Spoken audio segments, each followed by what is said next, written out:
Hey babes, your fairy rave godmother here, pulling up with all the good, the stuff that you didn't know you need to know. But if you did, it'd help you navigate this dumpster fire world. Listen, have we talked about the kite, a kite, this aspect pattern in astrology? Right now, we're pulling up with some super strong Martian initiation, fire energy. But we can stay tempered within it. What's going on right now, August 6th, Mars went into opposition with Saturn and Neptune. That little two-steppy junction. What's your function? Saturn being father time, karma, the hard, linear, material form, depression, ego structures. And Neptune, the loosey-goosey, imagination drip, the psychosis, the absolute ecstasy. They're kind of doing their thing. Mars opposing them, Mars entering Libra opposing them, brings some drive, determination, willpower. And let's just go. Here's Mars. Here's that Saturn-Neptune situation. And then we've got, at a trine to Mars, Pluto in Aquarius, Uranus and Gemini. Uranus and Gemini, Pluto and Aquarius are opposing each other.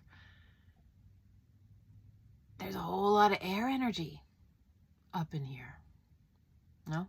Aquarius, Libra, Gemini, these are all air signs. And what fuels a fire? Air. I hope this is your first time or your bajillionth time watching these planet dust transmissions. I hope what I convey to you is, I don't think astrology in general is something that you take literally word for word, aspect for aspect. It can inform you and the energetics that come in with these transits. Character shows up, vibes happen, right? The characters are the planets. The vibes are how they're interacting or being with each other. And if you divide that with the psychology, your own psychology, and divide that by what's going on around you, the social layer, the social sitch, this is the backdrop, right? Like the whole party atmosphere. I want to convey that this is really good stuff. These are the tools, the astrology and the information, the self-reflection and the knowledge of yourself and who you are becoming, the psychology behind it, your inner life,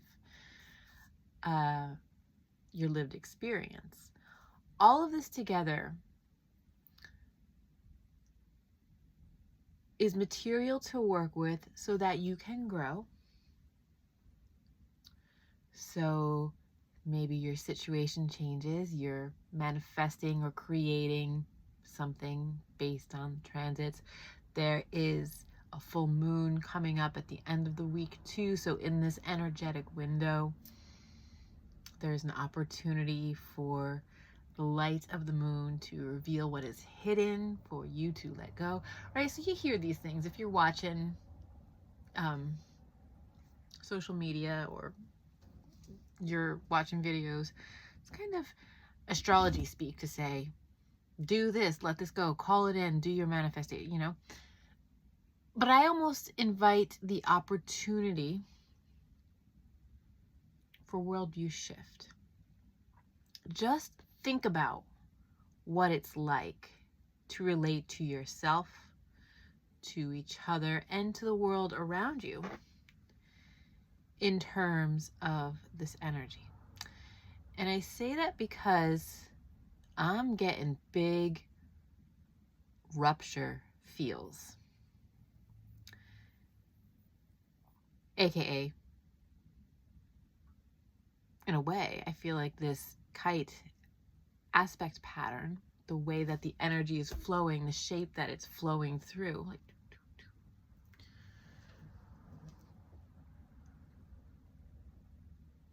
allows for flight, traveling on the air signs, but it also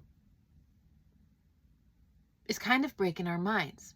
When someone goes through, for example, spiritual awakening, or there is a rupture to consensus reality, like you're suddenly not plugged in to everything that other people are.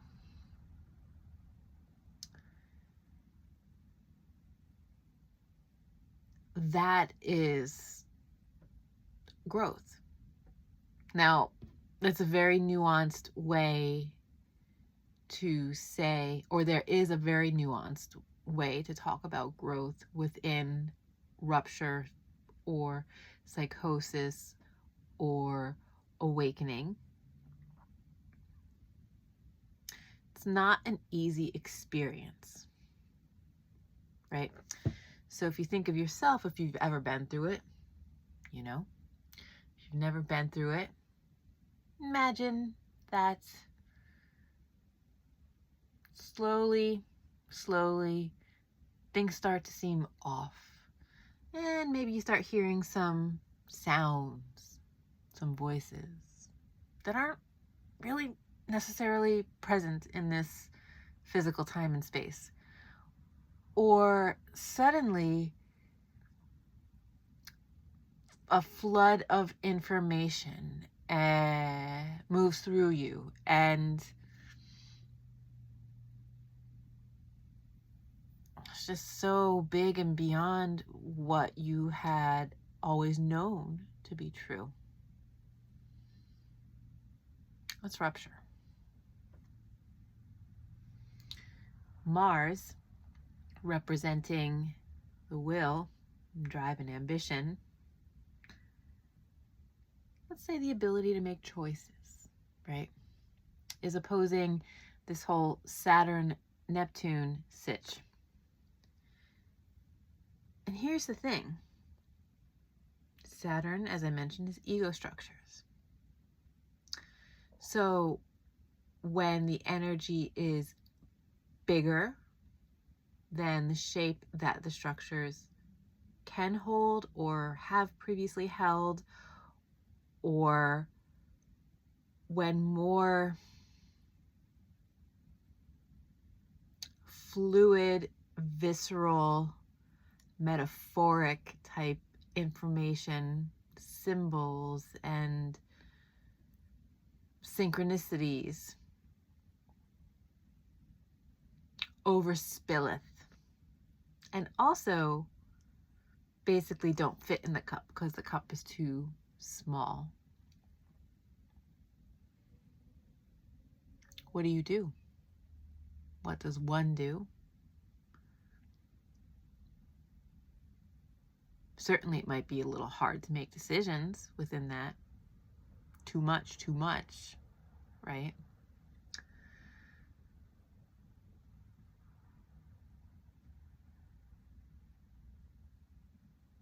And I think that if you're working on something on the individual level and this is resonating for you, just knowing that there's a lot of space in the air for energy and information, current to move through, okay, be with that. What if I say that, maybe this isn't really resonating on a personal level, but how about on a collective one?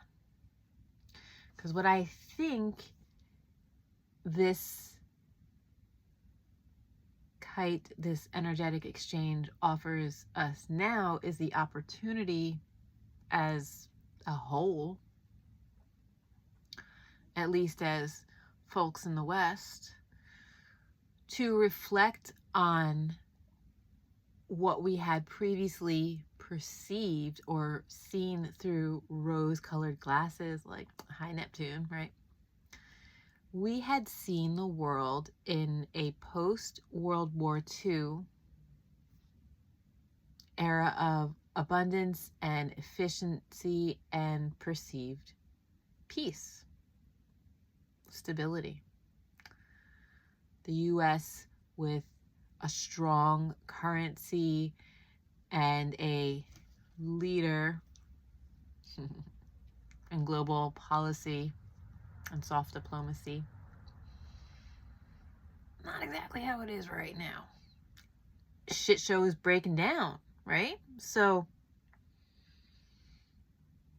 this period of stability might have been useful and good and true for a while,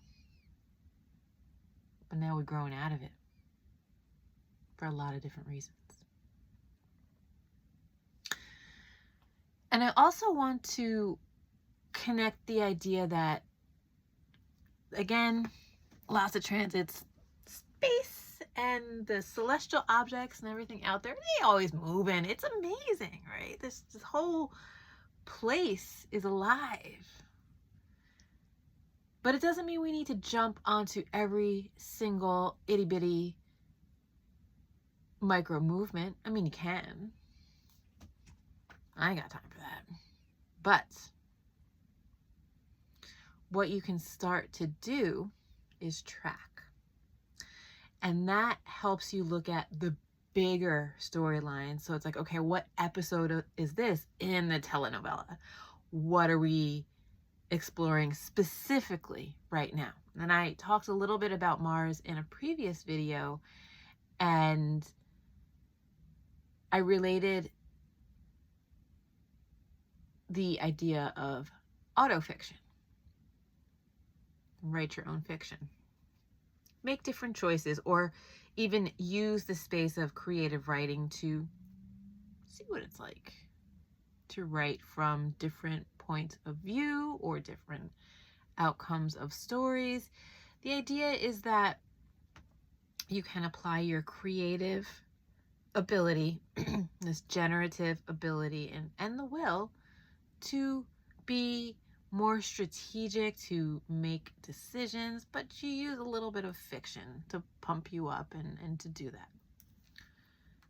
But the idea is, what's the bigger story? And that takes you over time. So when something happens with one of your players, like Mars, hey, what you been doing over the past few months? What themes, what storylines are also growing and writing themselves or changing? How about I stop using growing? Let's just say in transformation. Better or worse is a value judgment. We're not pulling Venus in right yet, but things are always in transformation. Look for those threads. Look for those patterns if you're working with this energy on an individual level. And if you're being with the considerations on the collective level,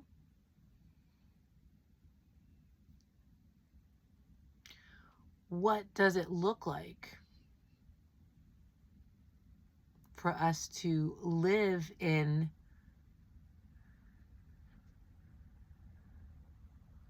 this societal rupture? I want you to make note of February 20th. This energy, this kite, is some strong medicine, some strong transmissions, and will stay. The energy that is being exchanged will stay with Pluto and Uranus, Saturn, Jupiter, Saturn, Neptune, Uranus, Pluto. So these outer planets take a lot more time to move and are considered collective energetic movements. So this breakdown, awakening to the fact that we are no longer in this postmodern era, it's going to take a little time, and it's a whole lot of mindfuckery to say, what's next? What else? But don't discard the process of transformation, because even the breakdown will provide a lot of information.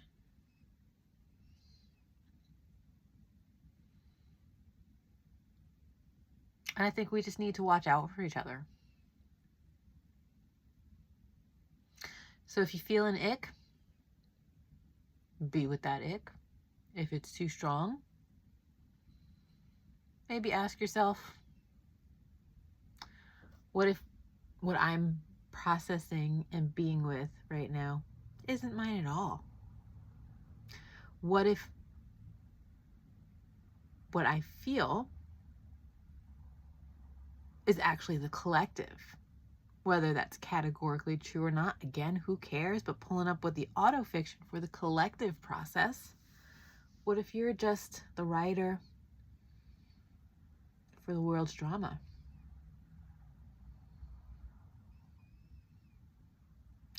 The fuel, the air, and the fire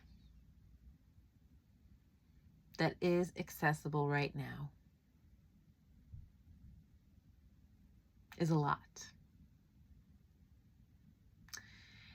And if you can stay grounded, connect with your body. It's a whole Saturn thing. Connect with the body that is always grounded in time and space. Body ain't gonna float up yet. We ain't the Jetsons yet. But I encourage you to stay present to this unfolding of the world's story. Maybe take a little heat off your personal journey. You want to talk about this more? You need some support? DM me. I got you. We'll set up an appointment.